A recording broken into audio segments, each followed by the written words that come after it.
இந்த போட்டோல கலைஞர் சாருக்கு பின்னாடி இருக்கிற அந்த சின்ன பையன் 40 வருஷம் கழிச்சு நம்ம ஸ்டாலின் சாரோட எலெக்ஷன்ல போட்டி போட்டு வின் பண்ணுவாருன்னு சொல்லி கனவுல கூட நினைச்சு பார்த்திருக்க மாட்டாங்க. 2006ல நேரு உள் விளையாட்டு அரங்கத்துல கலைஞர் பதவி ஏற்றுதாரு.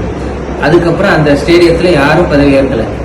இப்போ 20 வருஷம் கழிச்சு நம்ம ஜோசப் விஜய் அவர்கள் பதவி ஏற்றிருக்காரு. இப்ப நான் எதுக்கு இதெல்லாம் உங்கள்கிட்ட சொல்றேன்னா, விஜயகாந்துக்கு ஒரு சூப்பர் கேரக்டர் ஒன்று இருக்கு, அதை நீங்களும் ஃபாலோ பண்ணணும்னு நான் ஆசைப்படுறேன். அது என்னன்னா நிதானமும் பொறுமையும்.